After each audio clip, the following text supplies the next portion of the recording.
You're listening to the Good Old Boys Fantasy Football Podcast. Now here's your hosts, Kevin, Derek, and Alex. All right, welcome in, ladies and gentlemen, to another episode of the Good Old Boys Fantasy Football Podcast. I am Derek, and joined as always by your co-host, Kevin. Kevin, how we doing tonight? Doing good, man. Doing good. Another wonderful Tuesday. I was very, very happy with how my Buymageddon went. I know we spent a little bit of time. You and I had some opposing opinions on Buymageddon, but I came out on the right side far more often than not this past weekend. So I was really happy with how I navigated buys, or this week of buys. But on to the next one, right? We are 8 weeks in. We got another 6 weeks to go, mostly, before playoffs start. So we're on the downhill officially. Yeah, that is very true. Just playoffs right around the corner. And yes, you and I had very vastly different experiences this weekend when it came to Buymageddon. And it wasn't just Buymageddon that did me in. It was injuries galore on top of Buymageddon. Like that's the overall, some of the foolishness there, right? Like in the home league, and you and I were talking a little bit about this before we came on tonight, but in the home league this last week, I cycled through 6 different quarterbacks on my roster just to be able to start 2 in a super flex.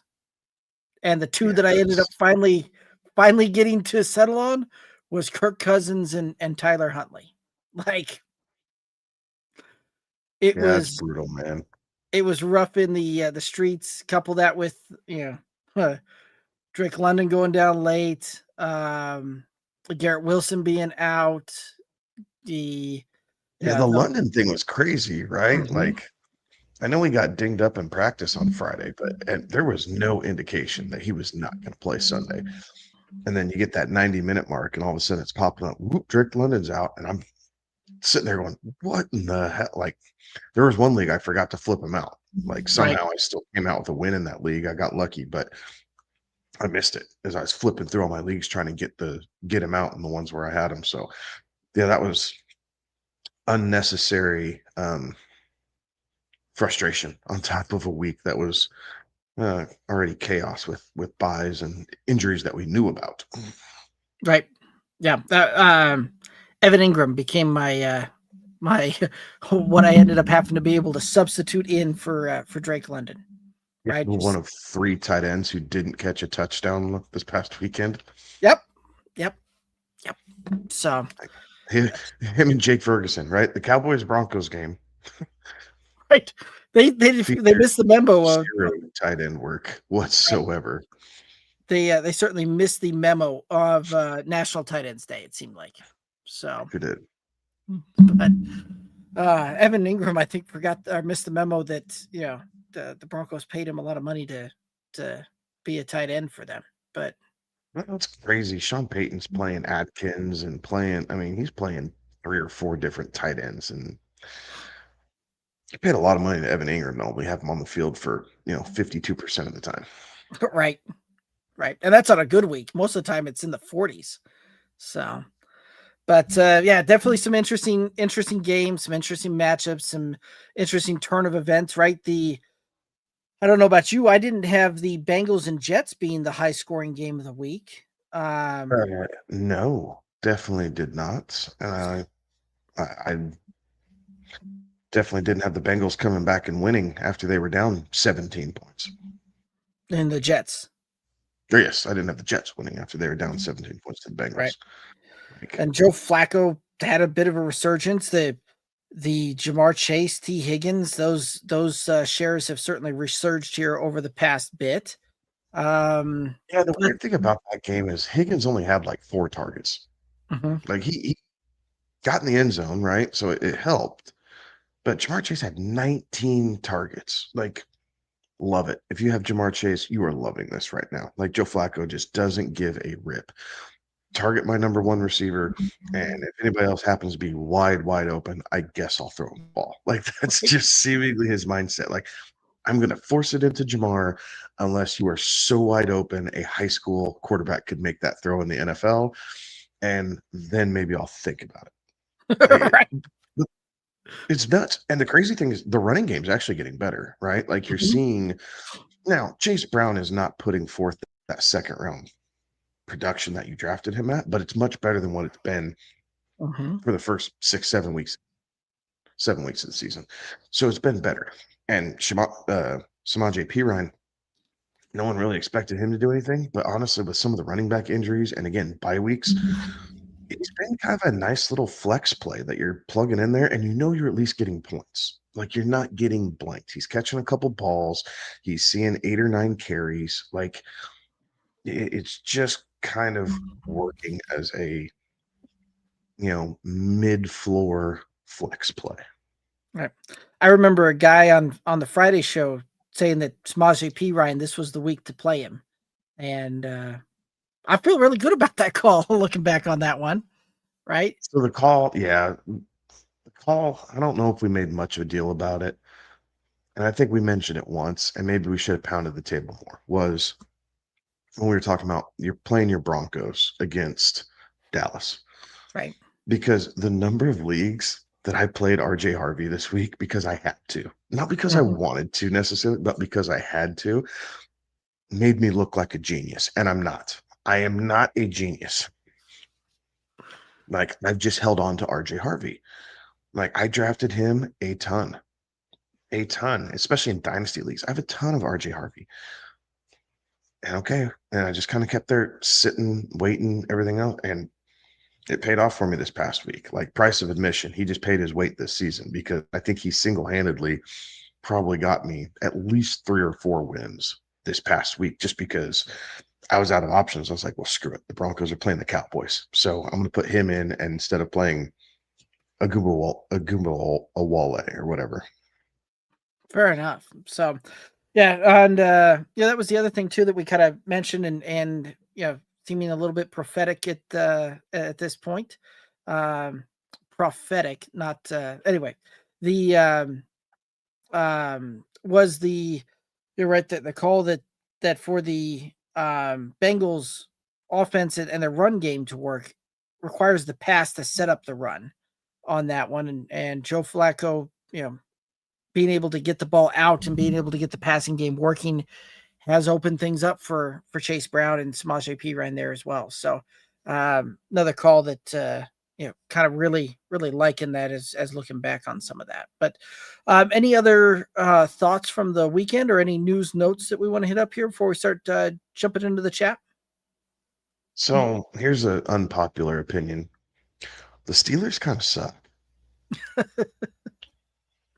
Like you lose to the Bengals. The Packers are at least a respectable team, but for the Steelers getting off on kind of that hot start and starting out well, and for them, they lost. Okay, whatever. But for a 2-5 team being the betting odds-on favorite to win that division in the AFC North right now is crazy because that's what happened. The Ravens beat the Commanders. Or excuse me, not the Commanders. The Ravens beat the shoot, who did they play? Now I'm brain farting on the whole thing.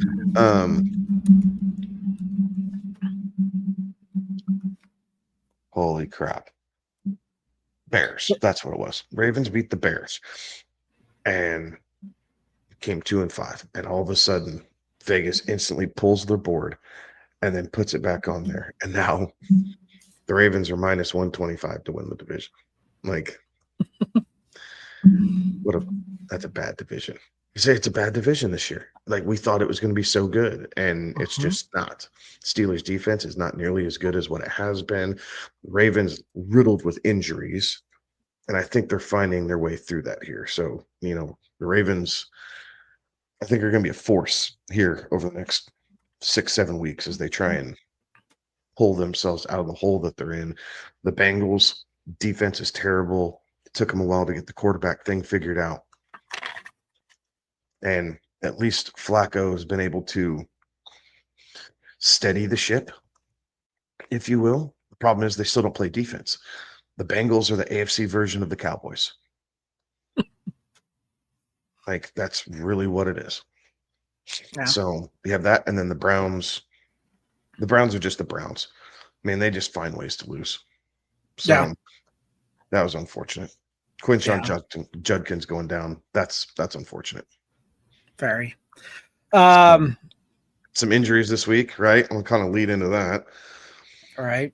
Judkins went down with a shoulder injury. Cam Scatabo and the dislocated ankle was unpleasant, right? And for the most part, the dude just like the reels about Cam just cracked me up, and I feel bad for the guy, right? Like they're it's comedic relief, and I understand that, but he's sitting there, and you could tell like he's like like he knows what happened, like he sees it, and is just like saying all the 4-letter words, but he's not writhing in pain and wallowing around on the ground like he just got shot.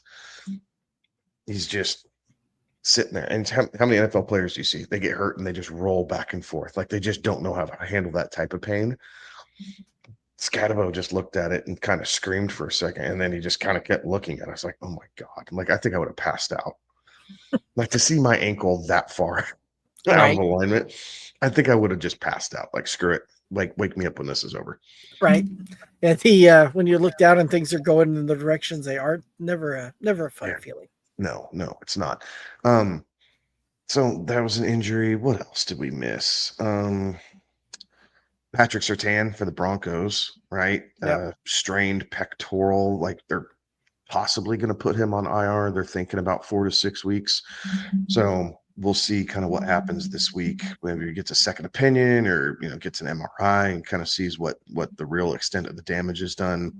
So that might come out, but definitely a blow to the Broncos defense on the back end. So they're definitely a lead. They already lead the league in sacks. They're going to need more of that out of their pass rushers to help that secondary, because Riley Moss cannot play defense without pass interference. Like he just can't. Right. Like it is absolutely maddening the number of flags that get thrown at this guy. So,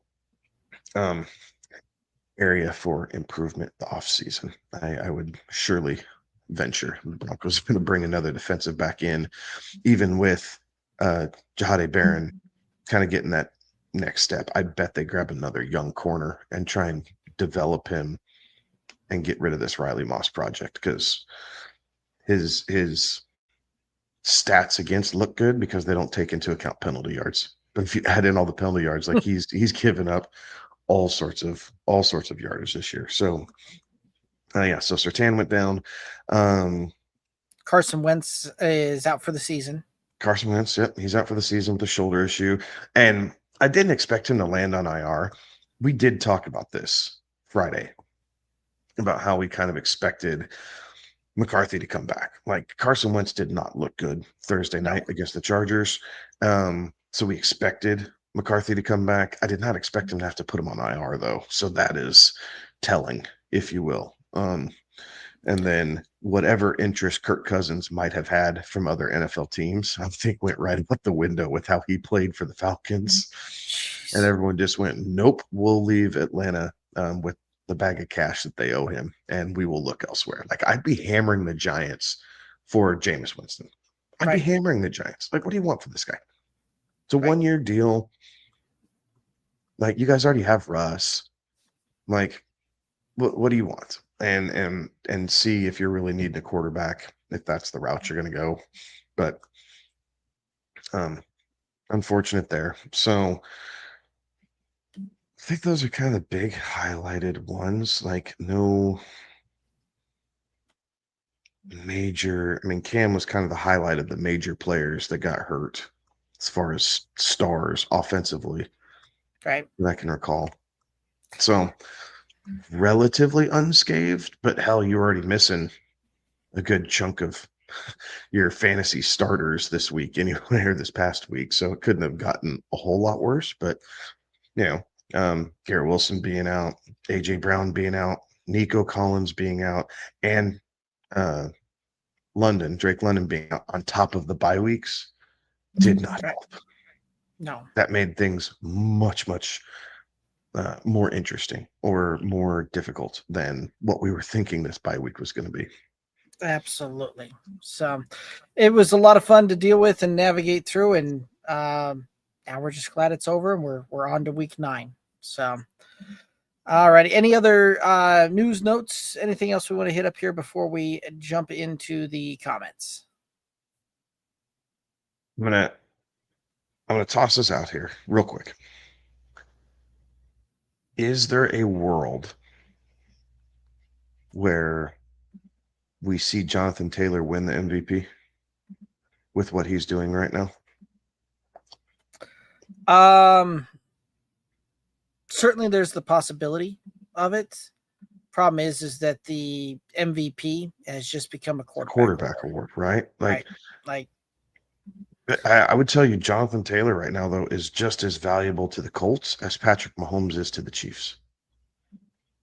wow, I could see Like that. with what he's done and the 3 touchdown games and multiple games with 150 plus yards, like from what he can control, I would argue that he is just as important as any quarterback is to their team.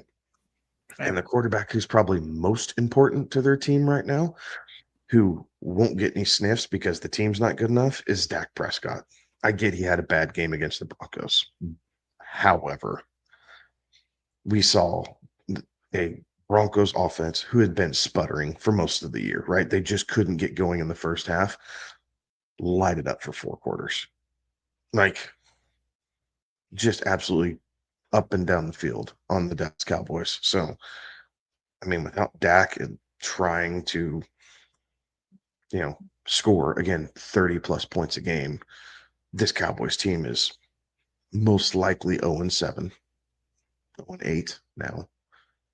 And we're talking about them being the worst team in football, not the Jets or the Titans. Right. Just one man's opinion. No, I like it. And to your point, right? Like when it comes down to it, the fact that Saquon Barkley had the season that he had last year and couldn't win it. I think that speaks volumes. But the fact that it's been 13 years since we've seen a anybody but a quarterback win that award, and we're quickly approaching 20 years before somebody else did it. Another running back did it, right? Like this has very much been a running back or like up until about 2000, pretty much a running back and quarterback award. But really since 2000, there's been only a few different guys to win MVP that weren't a quarterback. And from what I can see, looks like that's probably 4 different running backs have won the award since 2000 for MVP. Let's just hammer this one out there. Can you name the 4 running backs that have won MVP since 2000? What year did Chris Johnson win it? The year he went over 2,000 yards? Nope. Okay, so then we're going to back off. We're going to say Adrian Peterson. Yep, that was the last one to do it. Okay. 2000 here.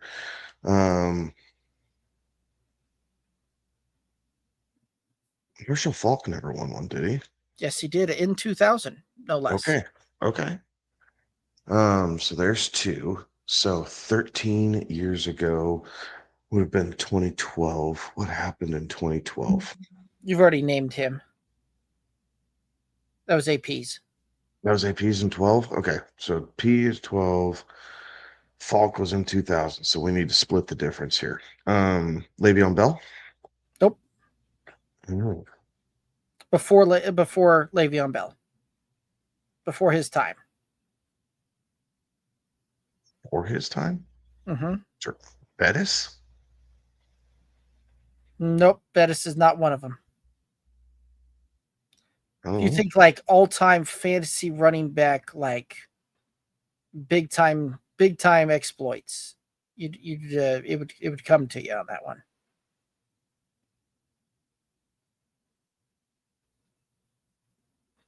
Did McCaffrey ever win one? McCaffrey hasn't won one.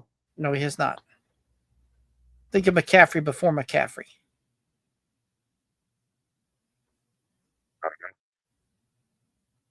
LaDainian Tomlinson. I completely forgot he won an MVP award. Yep. Back in Those 2000. Charger teams were always so irrelevant by the time the playoffs got around. Like, I never think of him. Okay. Right. Back in 2006. And there was another running back that won it in 2005. That the Curtis Martin year? That is not. It was Sean Alexander. Okay, with the Seahawks. Yeah. So that's your 4 running backs that have won the MVP since 2000. And it's been 13 years now since we've seen a running back win the MVP. So it is very much a quarterback award. And yeah, there's been some really good seasons, but last year, obviously, with 2 of them, but there's been some really good seasonal performances by running backs. Right. And they're not even getting sniffs. No. And you think about some of those seasons Christian McCaffrey put up, kind of back in the day on some of that. Like there's and he didn't get really get sniffs at those either. Crazy. Yeah. So yeah. But yeah, interesting to think when you just kind of go through that and so to kind of answer your question with that question, right? Like can I imagine a world where it could happen? Sure. Certainly could be a potential, but the fact that we've seen great performances, completely overshadowed by quarterbacks going out and doing the thing. I don't think that'll be Jonathan Taylor's year this year either. Which is unfortunate. So, all right, let's go ahead. He's running well. He is smooth. Right. Very true. I do enjoy really watching him play that position when he's healthy. He's a smooth character, dude. Certainly. Alrighty. Any other thoughts here we want to hit up before we start diving into the chat? Let's jump into it. Let's go. Alrighty. The stack saying that week 9, here we come. Leadership saying the boys are back. Let's go. And Millie Mills over on YouTube saying the fellas, I committed a little robbery today. Don't sometimes the 5th can be your friend. Just saying. But Millie Mills saying that they got James Cook for Pickens and Jalen Warren. Wide receivers are Lamb, Pickens, Mbuka, Sutton. Golden. Running backs are Henry, Chase, Brown, Kenneth Walker, Jalen Warren, Tracy Jr. What do y'all think? Yes. I like that. You need James Cook, right? Like Henry's been kind of up and down. Chase has been meh. Kenneth Walker's been meh. Like Tracy's going to be a little bit more relevant now, but he's mid at best. So I like this. Like you needed that, and having both Cowboys on your roster, you were kind of forced to start them and then just deal with whatever happened. Right. So I like the pivot. I do too. So, and he's saying that, he's also got the number 1 waiver wire spot and was going to use it on Christian Love to pair with Love and Kraft. You can, don't think too much of Christian Watson. Like, there's some other guys I'd tell you to pivot before him or to play before him. Just because the Packers spread it out. Like, Kraft is clearly the number 1 receiving target, or the most consistent receiving target on the Packers, and all those wide receivers are interchangeable. And don't forget, here before too long, we got another 4 weeks, maybe. So we got a little bit to go, but Jaden Reed's coming back too. Right. So, I understand there's some appeal there, but I don't know. Yeah. You talk about the old wide receiver by committee. The Packers certainly enjoy that approach. It makes it tough to try and hone in on any single one of the wide receivers on that. Tyler, who would you drop for a kicker? Rashad White or Jordan Mason? So I'm going to put in a third option. I would drop the kicker you currently have on your roster. Yeah. Like, please don't tell me you'd be carrying two kickers, because that would be a cardinal sin. And I would hate to have to shame you on our small but mighty podcast. I mean, If you got to pick one, you're dropping White. Like the theory is, right, White didn't really show anything. He just did it by volume. right. If Bucky is truly coming back after the bye week in week 9, Rashad White goes to an afterthought. So that would be my thought. Jordan Mason still holds, Some low value. end flex appeal as a standalone. Rashad White does not. So if you got to drop one of them, you're dropping White. But really, I'm hoping that you have a kicker that you're just trying to hold on to. And I would tell you not to hold on to them. Kickers are a dime a dozen. Yeah. The only one that maybe if I've got Brandon Aubrey, that might be like the one exception that I might think about that. But I mean, other than that, it's pretty much no thank you. And I'm on the same boat that you are, where I'm just looking to go with anything else.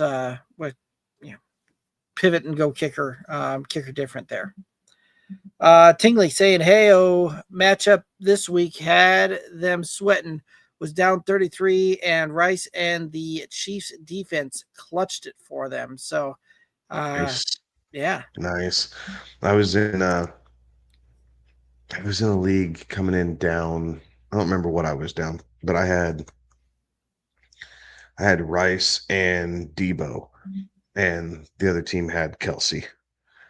And I was sweating that one big time. Like Kelsey being 1 yard away from 100, because if he would have gotten that 100 yards, that 1 yard with the bonus, it would have turned my win into a loss. And so I was sweating that last play a little bit, that Mahomes was trying to get Kelsey over the century mark. So I feel you. It was a good Monday night sweat. There was a lot of fantasy assets on the field between Mahomes and Kelsey and Rice, and you had the running backs, right, between Pacheco and Bill and McLaurin, Debo. Like, you had a lot of fantasy assets. That was a good fantasy game for Monday night tilt. absolutely. So, certainly worked out well for you. Nice job. Jason over on YouTube, should I drop Io Manor for a handcuff, Tank, Singletary, Sampson, Wilson, P. Ryan, Gordon, or wide receivers, DK or Malik or Watson? You could drop Io Manor for DK instantly. Like, DK's kind of filled in with what that Calvin Ridley role should look like. And he's doing it better than Ridley was even before the injury. Bigsby is interesting because Saquon had this groin issue that caused him to go out at the end of the third quarter. So that's definitely interesting. I think the bye week is probably going to make things a little bit more murky, only because the Eagles don't have to report anything until next week. So you're waiting even longer.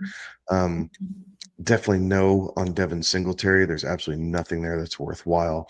Dylan Sampson's interesting, again, because the shoulder injury to Judkins and the rumors that Jerome Ford could possibly be on the move. So that one's slightly interesting.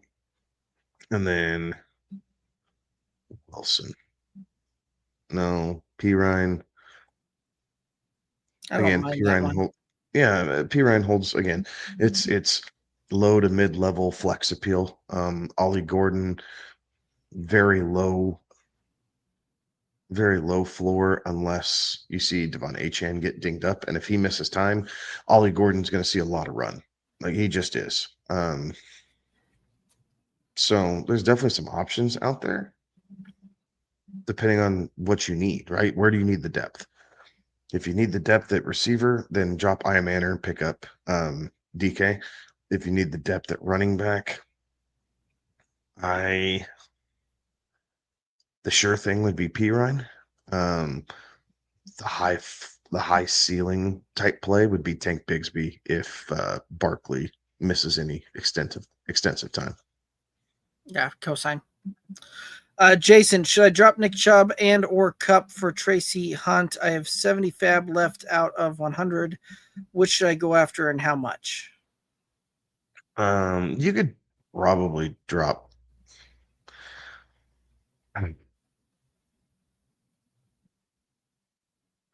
You're trading one problem for another. I think you could probably drop Nick Chubb for Tyrone Tracy. Nick, he just hadn't shown that much of a burst, and now he's splitting all these carries with Woody Marks. Tyrone Tracy's figuring to have the bulk of that backfield to himself. Yes, Devin Singletary will kind of be there, but that's all he's really done his entire career is just kind of be there. So Tracy probably has the higher floor only because Kansas City has so many running backs. Kareem Hunt probably still has the higher ceiling though, because it's a better offense. They're going to be scoring more touchdowns. Depending on how this MCL sprain with Pacheco goes, you could see Kareem Hunt get some more work in here for the next couple of weeks. So if you need the help immediately, the answer is Hunt. Yeah, maybe I'm talking myself into Hunt totally. I'd rather have a part of the Chiefs and deal with the running back by committee deal. Like, you have Brashard Smith, Pacheco's there, but he's just always kind of be a part of what the Chiefs do. So I think I might be poking around that as far as how much to offer for Hunt. I mean, you're only having $70, so 10, I mean, I'd say about 10%. I mean, you're looking at $7 to $10 is probably what should do it. Anything else probably feels like an overpay. You're probably not going to play him that much to return all that value if you have to jump in above that 10% mark. Yeah, I would agree with that as well. Which tight end is best this week? This is from Jason over on YouTube. Ertz, Schultz, Andrews, Fant, Ingram, or Theo Johnson. No Cam, and I have Dart or Loveland. Schultz, Andrews. Between the smorgasbord of tight ends, which one of these would you rather trust this week? I think I'd probably take Andrews. Yeah. Going up against Miami. Like, I know it's a Thursday night game, but that way you can get it done and over with, right? Like, none of the tight end options are great. So if you could play Andrews Thursday night against Miami and you're either saying, okay, great, like he got me what I needed out of him, right? Like he gets you 10 points. Great. If he comes up above 10, that's kind of money in the bank and you're liking that. And if he only comes up with 4 or 5, then it gives you plenty of time to pivot in your other positions. Like if you need just a little bit more of a higher ceiling play. Right. So I agree with that. And not only that, if Lamar's trending to come back in this game, and I do like Mark Andrews with Lamar under center. He certainly does seem to look for him a bit more. So I would lean that way as well. If you don't like Mark Andrews, for whatever reason, if you don't like Mark Andrews, I think Colston Loveland against Cincinnati is a pretty safe floor. Should be a safer floor. I think we'll see some points in that game. So Loveland should be able to get there on his 6 targets and just kind of see where he comes up with them. So I would go Andrews first, then Loveland, and then kind of whoever. Flip a coin. Right. Yeah. Jason asking, which 1-2 guys should I pick up? Tracy, Hunt, Tank. Pretty sure we already answered this. It's a little different. Maybe a different league here. Which 1-2 guys should I pick up? Tracy, Hunt, Tank, Singletary, Sampson, Wilson, P. Ryan, Slayton, Malik, DK, Watson. Got 80 fab left. Which 1-2 to go after and how much? So again, Kareem Hunt. I mean, you're looking $7 to $10. Kind of getting you. I say consistent, but he's going to be playing for the Chiefs, at least have some opportunity. DK is super interesting. If you need depth at wide receiver, like of the guys that you listed, he's the guy who's going to see volume. You might see Christian Watson get some downfield shots and kind of see that plays out with Green Bay, but it's a hit or miss proposition. But I think D could get you there as far as most reliable volume in that group of wide receivers. And then I would go Hunt first, and then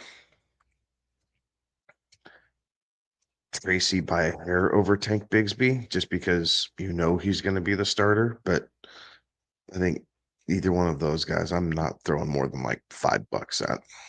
Right. And again, don't mind the Samaje Perine side of that as Yes. well, right? Like, Yeah. P. Ryan, I think you can split the difference. Yeah, somewhere between 5 and 10. Call it 7. Yeah, fair enough. Alrighty. And Arturo, who do y'all prefer rest of season, Mahomes or Allen? Right now, it's Mahomes. Right.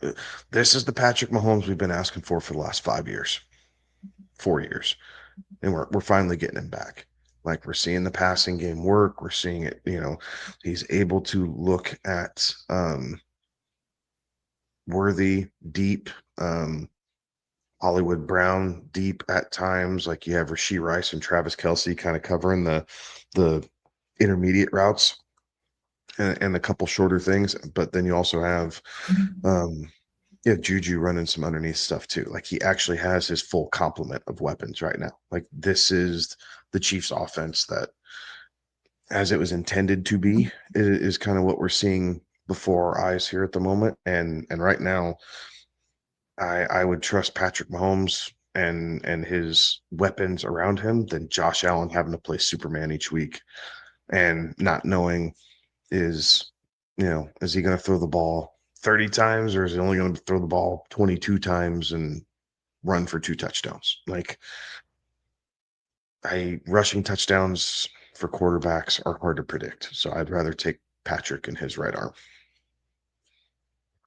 As much as I don't want to say Mahomes, I'm leaning that way as well, right? Like, things are all pointing that way, where he's averaging 25 points per week in fantasy, right? 25 fantasy points per week.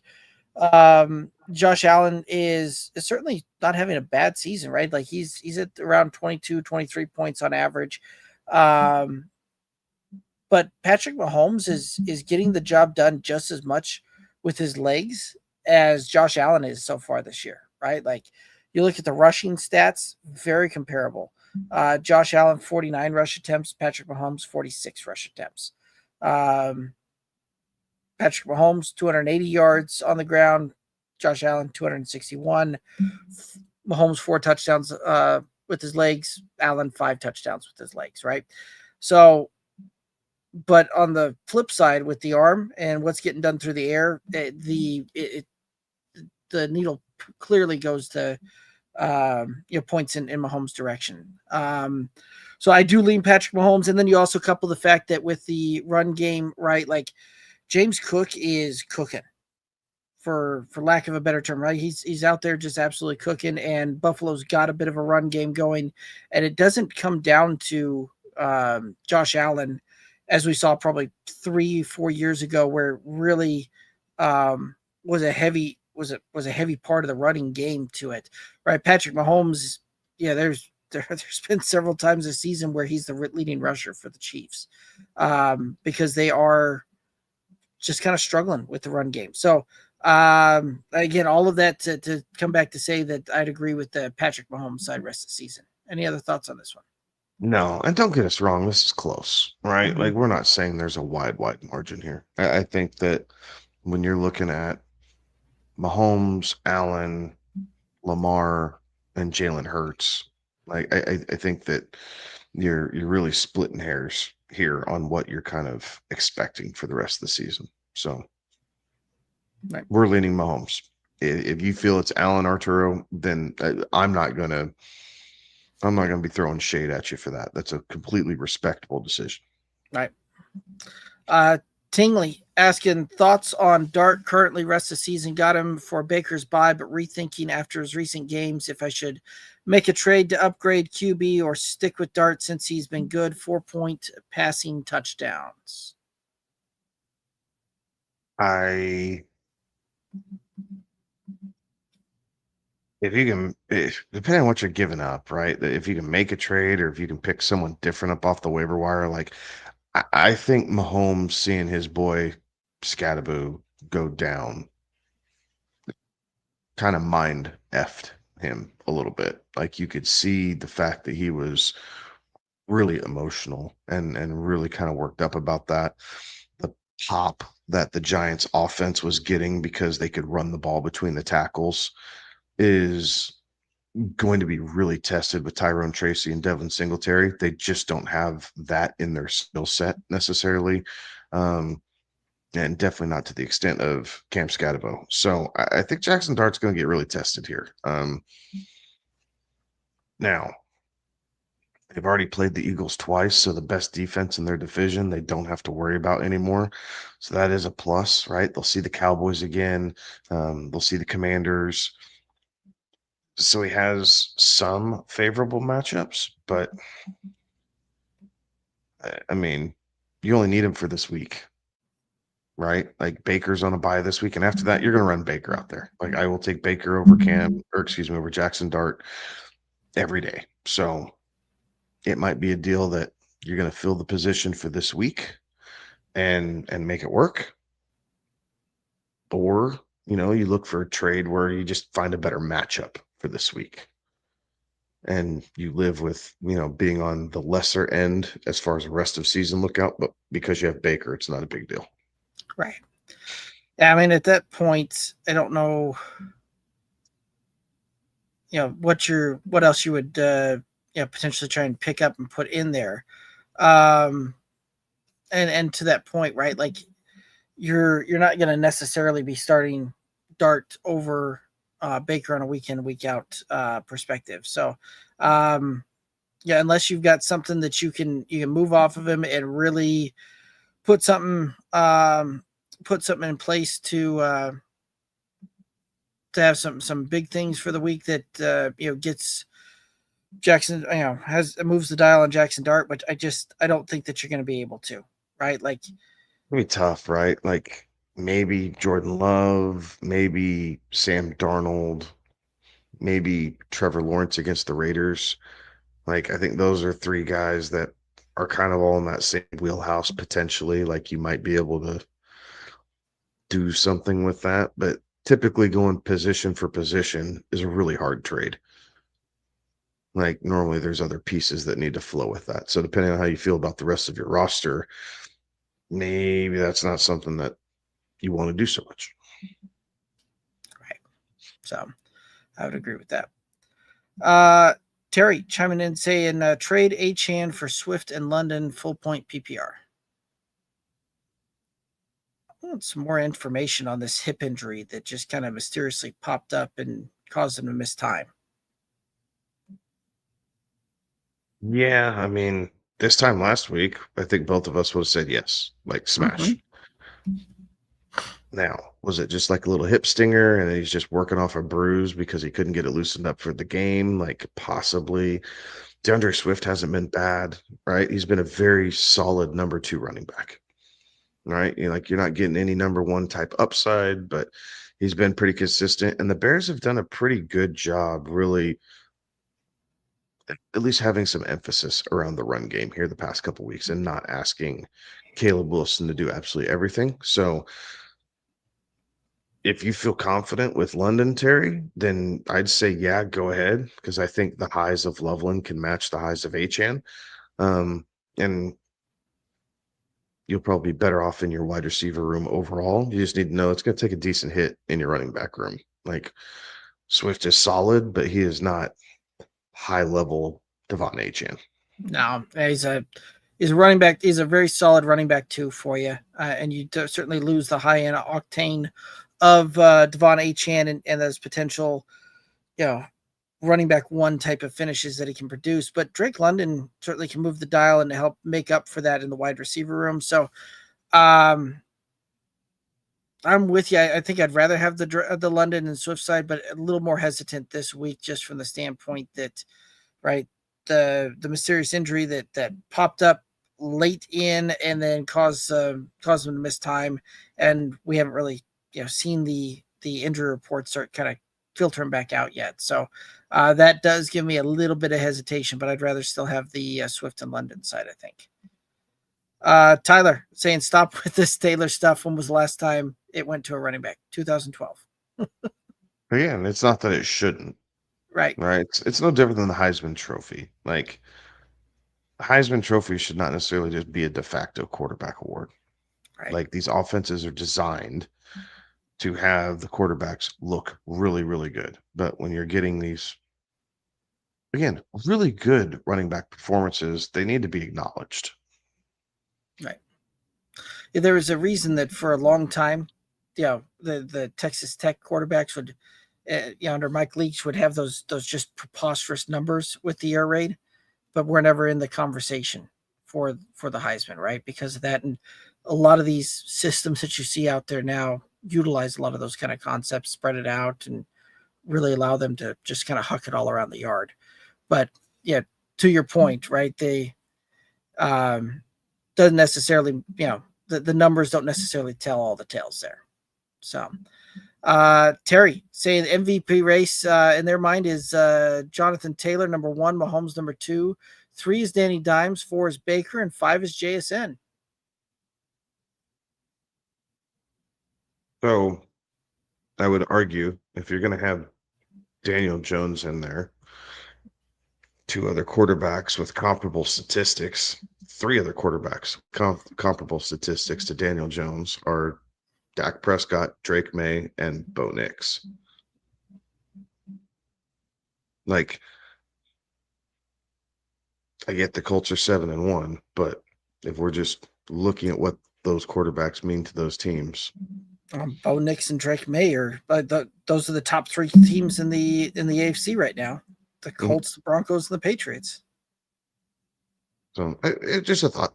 Like, and believe me, Daniel Jones, this resurgence that Daniel Jones is having is really good. It's good for these quarterbacks, right? That aren't just like they don't always pan out, right? That's clear. But these resurgency projects, if you will, that we've seen, reclamation projects, whatever you want to call it, have been nice to see, right? Sam Darnold, like now Daniel Jones, like being able to see these guys, like the first team may not work out so great for them, but when you can find the right system and when they have time to understand the NFL and they're not just thrown in, like this is more fuel for the fire. Like you can draft a quarterback in the first round, but that doesn't mean he's ready to play in the NFL. So it is what it is, but I'm glad it's working out for Daniel Jones, and he does look so much better as a Colt than he ever did as a New York Giant. So apparently, you just need to leave New York. Imagine what Jackson Dart could be once he leaves New York. Oh, that's funny. Tyler saying that Barkley broke the rushing record and Allen won the MVP. He didn't break the rushing record. Correct. He sat out week 18. He had the opportunity to and decided that he was going to do what's best for the team. So you're Correct. close. He was very close. And Saquon had a historically great season, but he did not break the record. Right. Actually, looking it up, Saquon finished season last year, was good for 8th all time in a single season rushing standpoint. Do you care to take guesses at the 7 players in front of him? Oh, good Lord. No, I know Adrian Peterson's up there. He finished about 8 yards short of Eric Dickerson's deal in 2012 when he won the MVP. Yeah. So I know he's up there.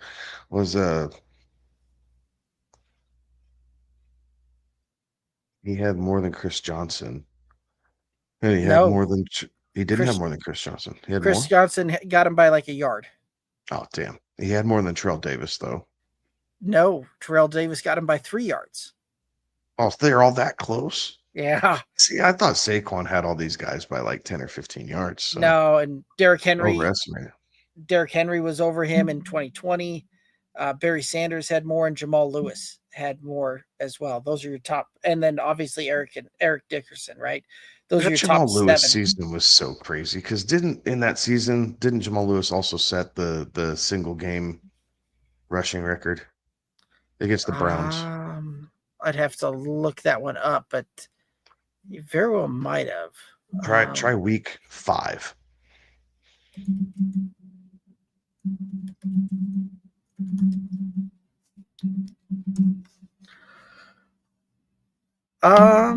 Actually, single game rushing record is held by Adrian Peterson back in 2007, but he broke the record previously held by Jamal Lewis by just 1 yard. Oh, okay. And trying to see what year that was. Looks like that was in 2003, which just a little bit different than the than when that would have. No, Jamal Lewis did it in 2003. So, yep, that is the game and season you're thinking of. I remember, I don't know why, but I remember watching the highlights of that game on ESPN for some reason. I'm not sure. I'm not sure why I remember that. Right. But So, the things that stick with you from sophomore year of high school. there you go. Millie Mills chiming in, saying Ricky Waters. I think that might have been back to our name the NFL or name the running back that won an MVP, and Ricky Waters was not one of those, but certainly a great guess. He had some good seasons in there. So, Trone over on YouTube picked up Bam Knight yesterday and traded Bam and Fannin for Debo. Also have Goddard and Hunter Henry at tight end. Jaden Daniels is the QB. Wide receivers are now Nico Olave, Devonta, Debo, McLaurin, Travis Hunter. So you have both Commanders and Jaden Daniels. Are you a Commanders fan by chance? Yeah, I think you almost have to be with that. It's all good, right? Right? Like sometimes those stacks are, I mean, you live by the sword, you die by the sword. What do you bet that And the Bills also on the roster? right. So that's there, right? I mean, you have Nico. Olave's done really well here the past couple weeks. Devonta Smith's been popping. He's been getting his a little bit more than AJ Brown has been. So I don't mind it. I don't mind it. Bam and Fannin for Debo. Okay. Yeah. Terry saying Tootin post bye week turns into this year's Bucky. False. Yeah, I would agree with that. I think you'll see close to a split. But I don't think he just flat out outruns it again. Tootin has his own issues. Like he's not as complete as Bucky was last year. So I don't foresee that happening. Now, if ETN goes down, there's always a possibility just because sheer volume kind of gets in there. But if we're talking like skill set breakout ready to take over, I don't see it for Tootin. Yeah, I don't either. And ETN's been he's been bottled up the last couple of weeks, but he's been pretty serviceable as well, right? Like he hasn't done the things like last year, right? That you would have thought that would have had him losing the job. Like he's been very serviceable. He's been a mid to high level flex play. That's exactly where you drafted him. Yep. Right? Or if you went the zero RB approach. If you went zero RB, he's kind of middling as your second running back right now. I understand that. But again, that's part of that approach. Your wide receiver room should make up for it. So it's all part of it. But Tootin's going to see opportunities, right? Like they use him a little bit in the passing game. He's seeing some carries. I just don't see him overtaking the backfield in Jacksonville. Right. Tyler saying I have obey his bye week is 10, so drop Mason or Rashad White. Who? It'd still be Rashad White at that point, especially if Bucky comes back. Yes. Cosign. Millie Mills saying Singletary is just a guy. Yep. Yes. Yep. Jag. And again, most NFL players are. Right. We hyper fixate on it in the fantasy aspect a little bit, but yeah, Singletary is just a guy. Like, Millie saying, who is the best waiver wide receiver for the week? Franklin, Myers, DK, Watson. Who? Floor might be DK. He's probably going to see the most consistent target volume out of this group of receivers. Ceiling, I would argue that's Troy Franklin, but I know a lot of people are in love with Christian Watson. I'm just not one of them. Yeah, I mean, I get the appeal with Christian Watson, right? Like, remember his rookie season and the blow up and the, all of the touchdowns, a very short window and just really putting some big things out there. But I am Just waiting for him to get hurt again at this point. Like he can't be trusted to stay on the field. Right. So if you're having to spend fab, or if you have the opportunity for someone who's going to be like Franklin's the clear number 2 for Denver right now. Clear number 2 for Denver. It's not Mims. Right. And you're good. And DK's at the moment kind of the clear number 1 for Tennessee. Right. So I'd rather have a true number 1 or maybe number 2 in DK or a consistent number 2 in Franklin than trying to figure out if Jacoby Myers actually wants to play football on any given week, or if this is the week Christian Watson, breaks one loose for 65 and gets you the bonus yardage. Right. Yeah, I would agree with that. And the next couple of matchups here against Myers from a fantasy perspective are a little bit rougher, but does have the Raiders coming up here, and that's a pretty strong matchup there. So I would lean the Franklin side of things. I don't mind the DK side of things though either. Mario saying, good evening, fellas. Is TJ Hawkinson a starting option with quarterback JJ McCarthy back at quarterback? Hawkinson barely got targeted by McCarthy in weeks 1 and 2. I don't know that it matters right now with that Minnesota offense. Like, I'd be looking to pivot if I can. Yeah, I think at best Hawkinson's a fringe tight end 1 at best, and most likely he's probably going to be the top end of tight end 2. Right, but even with Wentz back there, most of the weeks it didn't matter, right? Like it was very rough, very very rough sledding if you're having to start Hawkinson. So the Vikings are if they're not lamenting letting Sam Darnold go behind closed doors, there's something wrong with their mindset. Like this roster has the talent to compete in that division, at least with the Packers and the Lions. And we saw it last year. Yeah, they're just not going to get there. The quarterback play is not going to allow it. So, we could probably spend plenty of time if we went through all 32 teams. We can easily eliminate half as pretenders or non-existent right now.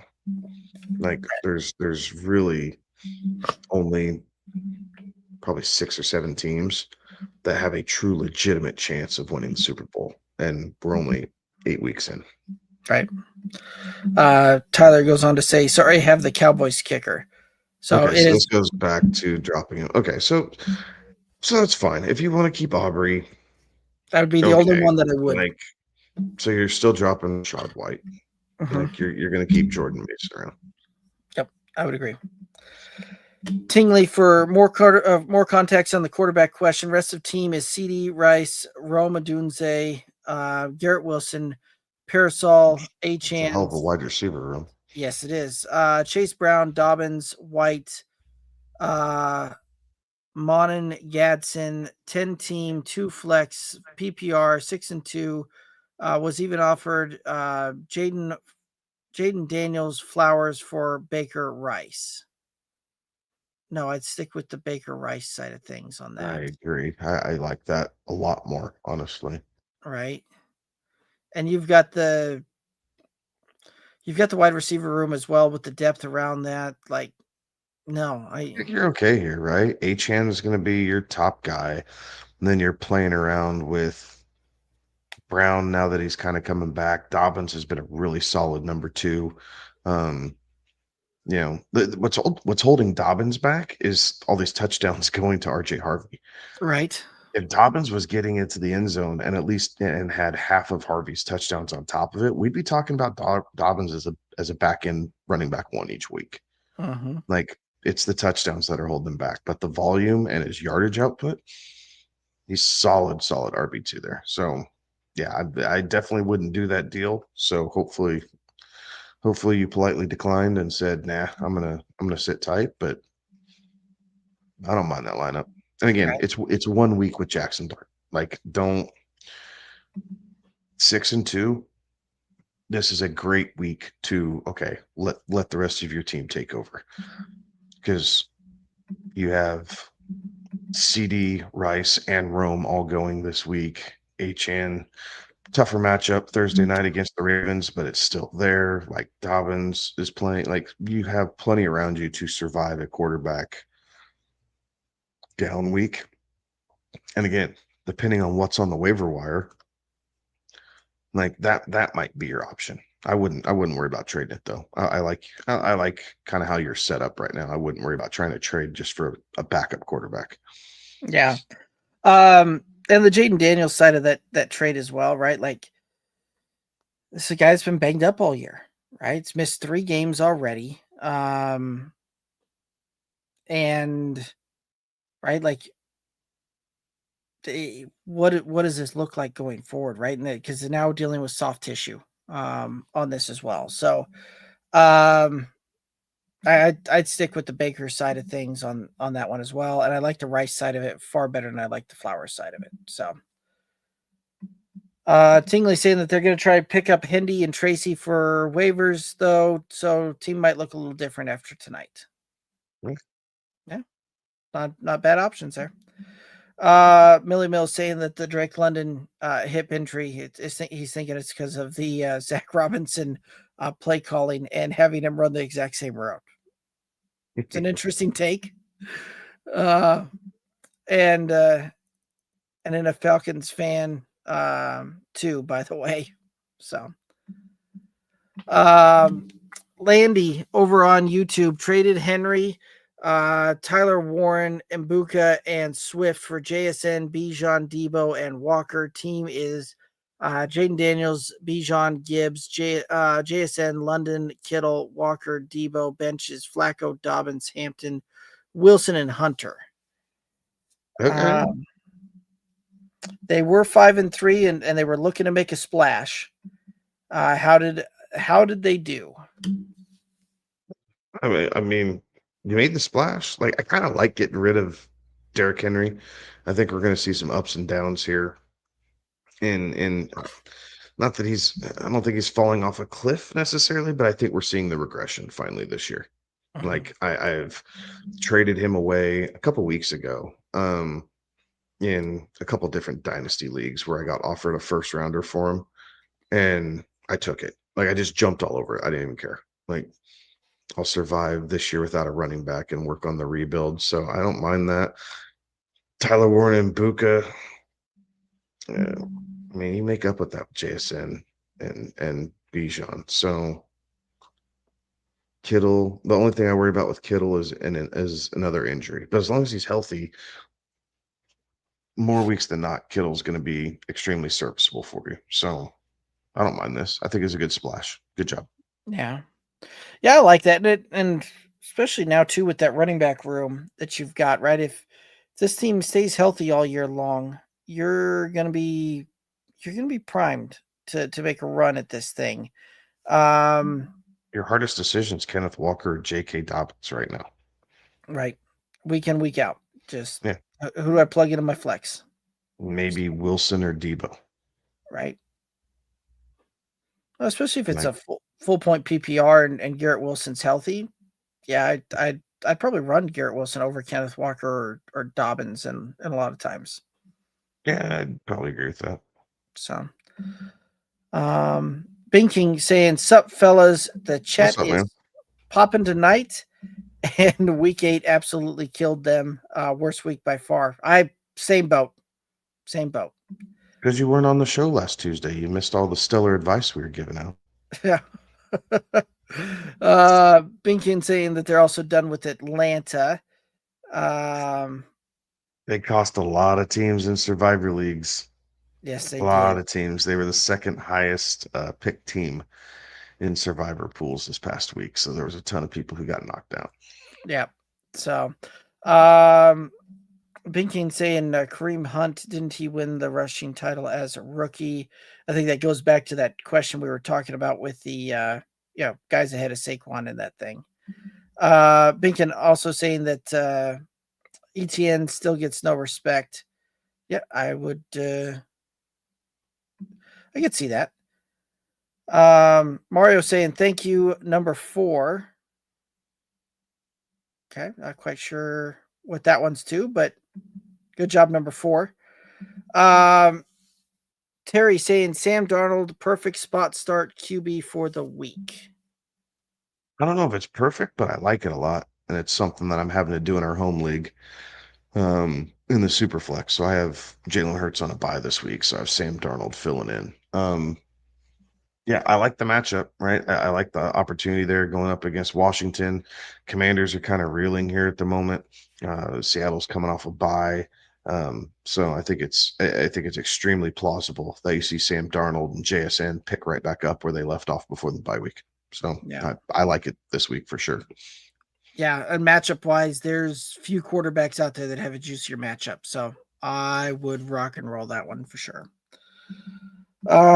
Millie Mills, I can't trade Henry until I physically see that guy has no more juice. There's some guys like that. I get that. Like, I mean, everybody has at least one player who's their guy, right? And I don't blame you. Derrick Henry's been a guy who's produced for fantasy teams for a long time now. So, I mean, if you're going to ride or die with him, kudos for understanding it and being, kind of clear with where you settle on it. But I made my move, right? If it's not this year, it's probably going to be next year as far as the drop off comes. So if I moved it, a year and a half too early for a dynasty league, I'm okay with that. Right, yeah, and that is certainly the case with Dynasty. It's far better to be a year too early than even the year or a year late. So don't mind it. Jordan saying, "Sup, good old boys." Not much, Jordan. You know how we doing it on a Tuesday. But I do think that's may kind of take us down here towards the end of the chat. Guys, if y'all have any other questions, concerns, comments, let's go ahead and throw those in the chat. Let's get those chatted about here. And while we're giving folks a chance to do that, we do have the Thursday night game coming up here, and certainly a kind of an interesting matchup that we've got. Right, we can see the return of Lamar. The Dolphins. Tua looked pretty good this last week. Dolphins certainly looked to be a competent football team this last week as well. The Ravens kind of bouncing back, but what are your thoughts here going into the Thursday night? Ravens going away. Okay. I just Baltimore is such a better coach team than the Atlanta Falcons are, and the Ravens are still desperate. They know that they're in a hole, and they have big time aspirations. The Dolphins, I think, are probably going to rest on their laurels, saying, "Hey, we got this win. Like, look at us," and kind of go from there. So I think Baltimore wins comfortably, and I say that like 10 plus points.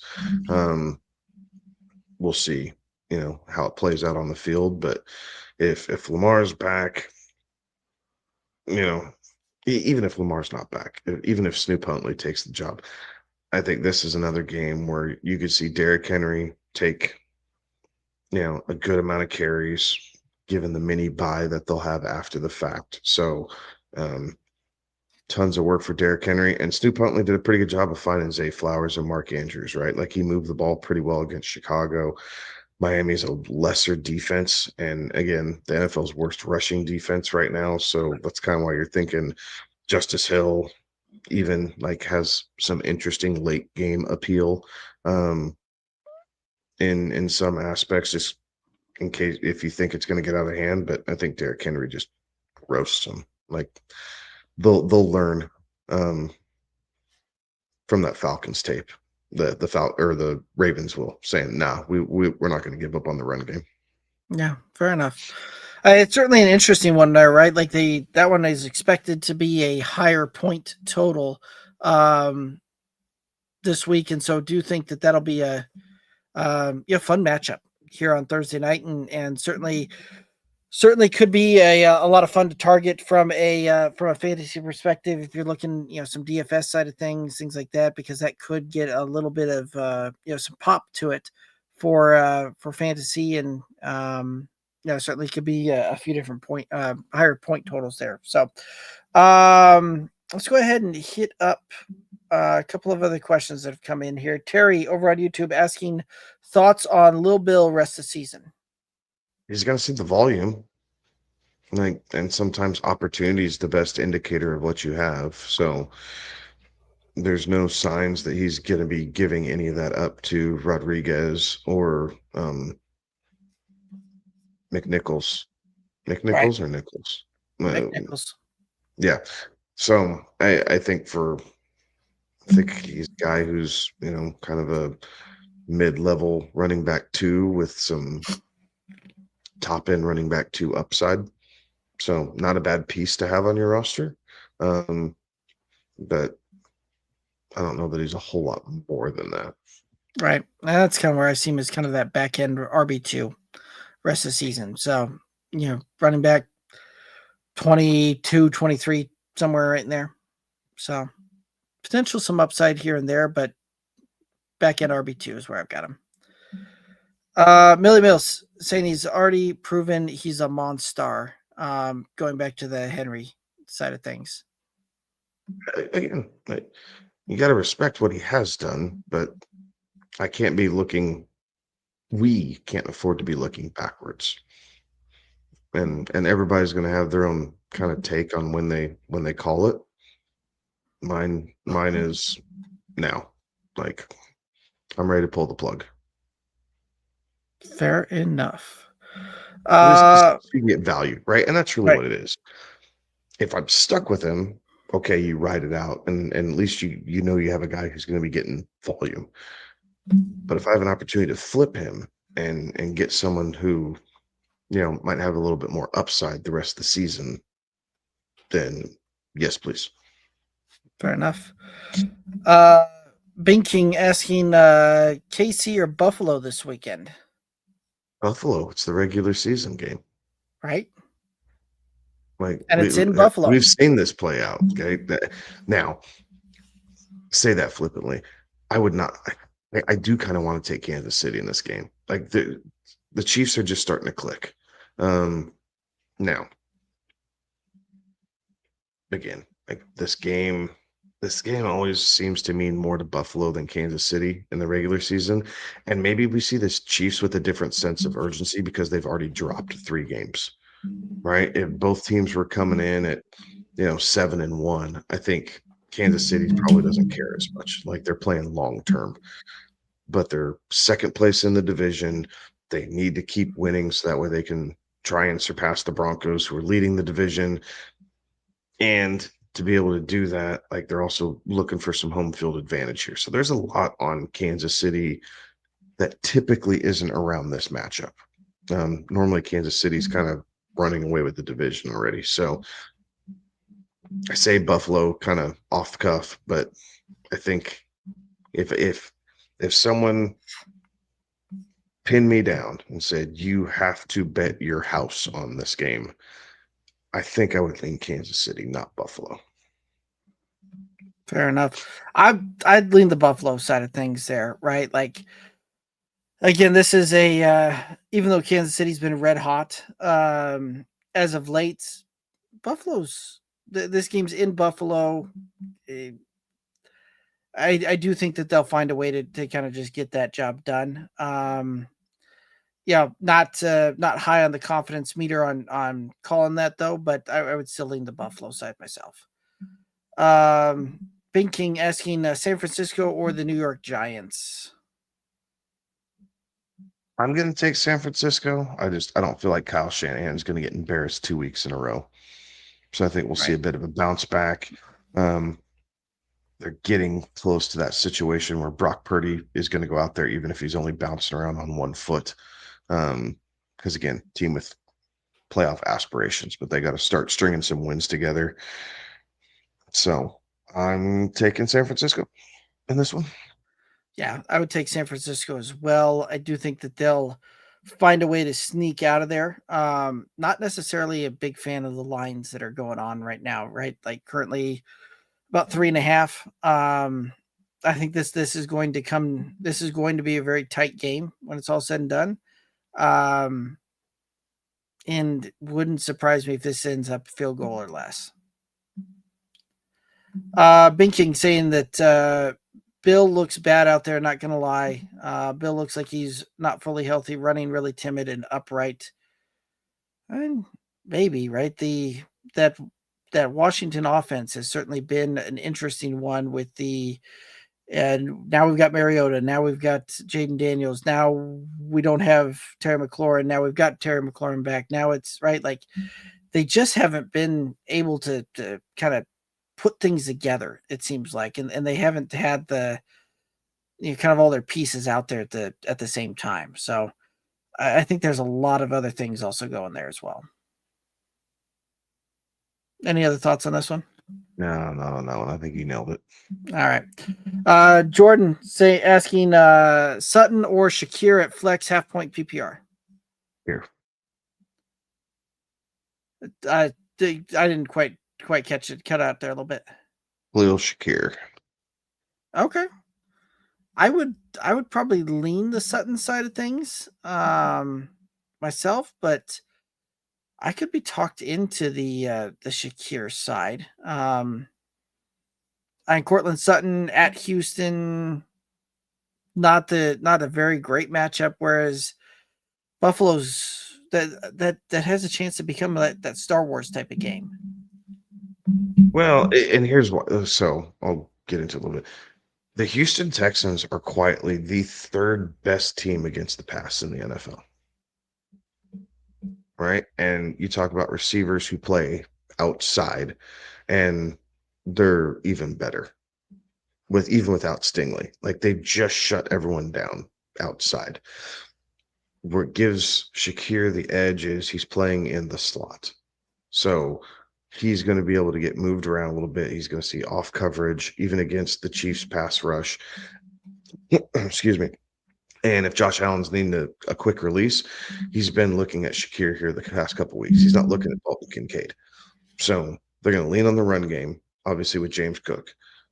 But when he's dropping back to pass, I don't see Josh Allen forcing it down the field, right? Keon Coleman hasn't quite ascended the way that I thought he might. And in a matchup like this where both teams are going to be, upping the ante a little bit, give me, a slot receiver like Lil Shakir who can kind of work his way in and behind players a little bit more than Sutton, who traditionally stays outside. He doesn't go in the slot. All right, you talked me into it. Binking saying that Henry is flex only right now. Okay. In principle, yes. In application, there's just too many injuries and too many split backfields. Like, yes, but I mean, what are your other options? Like everywhere you look, there's a split backfield that you're dealing with right now. So I think it does keep him in the running back too, with big time RB1 upside. Fair enough. Bacon saying LMAO, right? Buffalo now and Casey later in the playoffs. Haha. Right. I'll just play the odds. Right. Mario asking, is Tua a viable streaming quarterback for week 9? I would not. No. If you've got just about any other options, I'd probably go that route. So I think that one could turn ugly. Binking asking, isn't Sutton hurt? No, he's not carrying an injury designation. And Sertan got hurt, not Sutton. correct. Mario saying the Ravens D has allowed on average 24 points to opposing QBs this season. Kind of going back to that Tua question. They have, That's when they were missing 8 of their 11 starters. correct, on the defensive side, right? Like there's don't fall for the stats. Like this is one of those that the stats can lie, and this is one of those stats are lying at that point. So it's just not the whole story, right? You got Roquan back, you're getting Hamilton back, you're getting Humphreys, I think, is coming back. Like they're starting to get healthy. The bye week did Baltimore good. And we're probably not talking about that just in general, just football talk, but the Ravens are going to look a lot better defensively here going forward than what they looked for the first 6 weeks of the season. Right. And in that first 6 weeks, right? Buffalo, Josh Allen, Detroit, Jared Goff, and Detroit looked good in that game. Kansas City and the Chiefs looked good in that game there as well, right? Like those are one of those kind of outliers, and coupled with injuries are pushing this thing in a direction that's kind of leading those there. Do I think that we'll see some points in this one? Yes, but do I also think that we'll see Tua turn the ball over a couple of times and take a bunch of sacks? Yes, I do think that. But just because Tua is able to get up to 20 points, or the Dolphins are able to get up to 20 points and the Ravens put up 30, doesn't necessarily mean that Tua is a very viable fantasy option this week. And you're kind of off the kind of looking at this thing. I'm in my own rankings. He's going to be down there in a QB 20 type of range. I'm thinking that there's about 20 different quarterbacks that you could roll out there and be better than Tua this week. Any other thoughts around that one?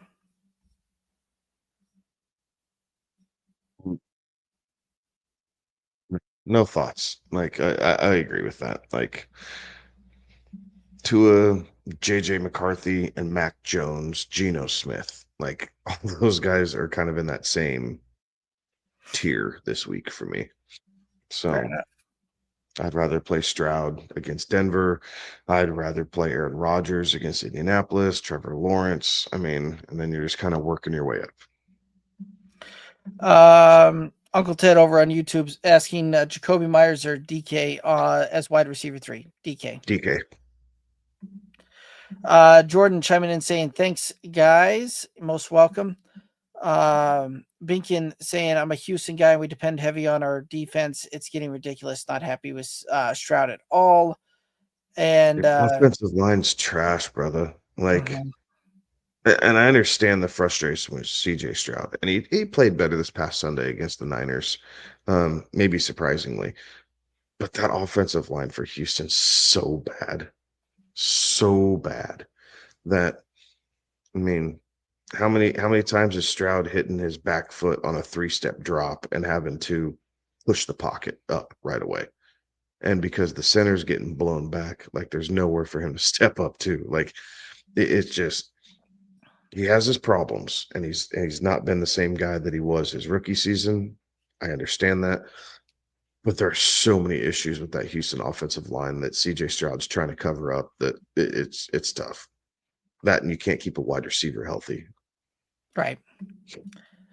Binkin say, Mario, I'm with you. Think it's a shootout type of game. Maybe not that. Okay. Uncle Ted asking, would you rather have Tank Bigsby if you have Barkley or Keaton Mitchell? Bigsby. I would agree. Take your handcuff this late in the season. I mean, You're getting into their bye week. Handcuff your number one guy if you can. Absolutely. Binkin saying that they think that'll be 52 points. Could see it, right? Ravens D getting up this game. I like it, coming from Binkin. And Uncle Ted asking, Jaden Higgins or Xavier Hutchinson? Higgins. Yeah, I would agree with that. All righty. And that's going to take us down here to the end of the questions and the comments. Any final thoughts out there for the viewers and listeners? Yeah, good luck. Again, we got basically what, 6 weeks left, right? We're going into week 9, so maybe 5, 6 weeks left before playoffs start, depending on your league format. So, um, we're going to be pushing trade deadlines here in the next couple weeks. As we get through these bye weeks, we really need to, um, start to align ourselves for a playoff push. But definitely comb your roster and understand if you have a bye week dilemma coming up. Derek and I are talking about this pre-show, right? In our home league, I'm looking at it and going, I got a lot of starters on bye in week 12, right? Just between the Broncos and Chargers guys that I have on my roster by happenstance. So I know that I got to start trying to align myself and looking at matchups in that week, right? What's working? Where can I pivot off of a guy that I don't necessarily need on my roster to use a guy here in, 3 weeks, and really try and jump the gun on that. So that way I'm paying as minimal amount on fab as possible. Yep, I like it. Certainly some good thoughts in there. And guys, it's going to do it for us tonight. We'll be back again on Friday, 11 p.m. Eastern, as we get ready for the Bet Set Snap and the Fantasy Football Huddle. Appreciate everybody tuning in, chiming in. But that's going to do it for us tonight. He's Kevin. I'm Derek. Have a good one. Be safe. Toodaloos.